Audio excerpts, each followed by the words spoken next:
What's going on, boxing fans? This is Kenneth, the SBM Boxing. Let's speak boxing. For you boxing fans out there that didn't catch last night's fights, last night's showdowns was a great night up for boxing.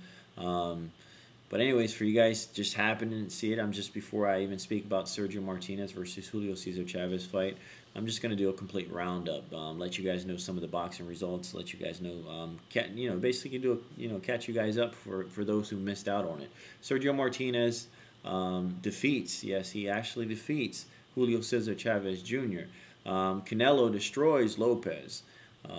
Madonna, this had a great performance, looked very good in his new weight class, and this guy went to war. Ponce de Leon pulls out the victory as well.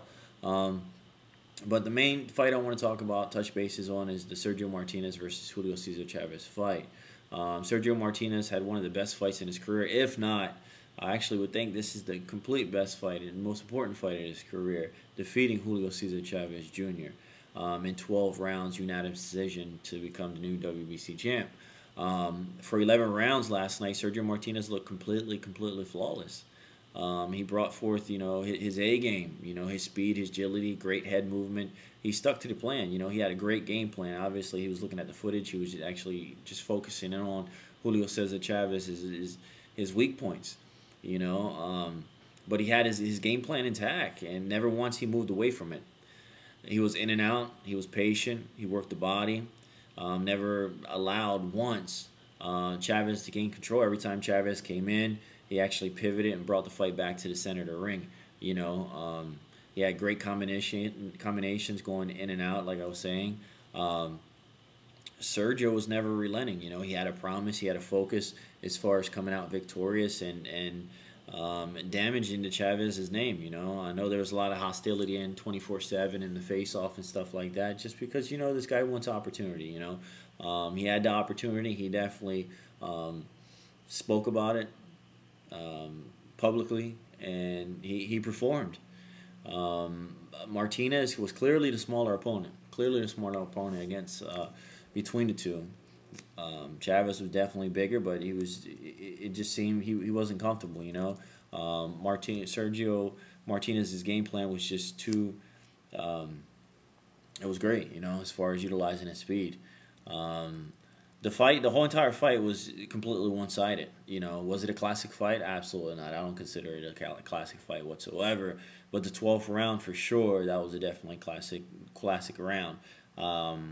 I had high expectations as far as the 12th round, to see the 12th round to be the whole entire fight. Finally, Chavez was able to capitalize on an opportunity where he was able to land series of left and right hooks, putting Sergio on the canvas, Sergio got up. He had a minute and 30 seconds left in the fight. But the one good thing about Sergio Martinez, he refused to hold. He didn't hold. He fought his way through everything, the last seconds and the minute and a half left in the fight. Many felt like he was in survival mode. Yeah, he was a little wobbly. He was out of it, but he was able to regain his footing, and I was seeing him going back to the first 11 rounds and just catching him.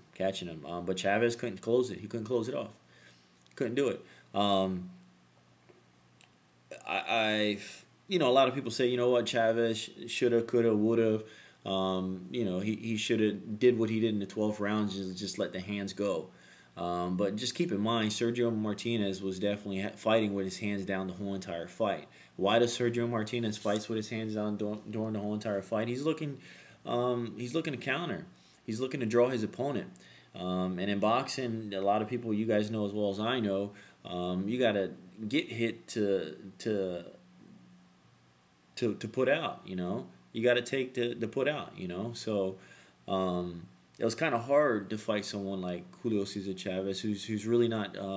He was more on the defense than anything. So yeah, it's a 50-50 coin toss. Would have, should have. If who knows? What if Julio Cesar Chavez, which I predicted Chavez was going to knock out Sergio Martinez, but who knows? What if Chavez actually let his hands go? Yeah, he would have had the opportunity, but he also would have had he would have been exposed and gave Sergio Martinez the opportunity to counter and catch him. You know, is the rematch ideal? Absolutely, a rematch is ideal, and I don't see any reason why a rematch wouldn't be a great move for either fighter, and a great move for boxing as a whole. From a financial standpoint, Sergio and Julio, they're going to get paid. You know, everybody wants to see this fight. Everybody wants to see this fight.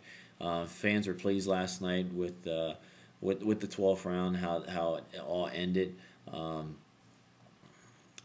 And if anything, Sergio knows exactly. He's been experienced this before in the past against Paul Williams. You know, it was a debatable win. The Punisher Paul Williams beat Sergio Martinez, and what happened the second fight?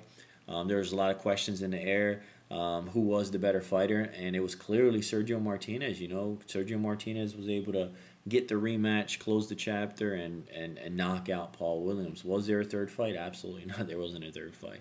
That was the end of it.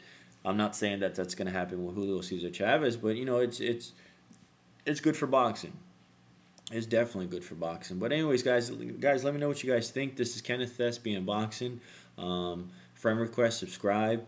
Let me know what you guys think. Do you think a rematch would be a good move for Sergio Martinez? If not, who do you guys would like to see Sergio Martinez fight? Kenneth, SBM.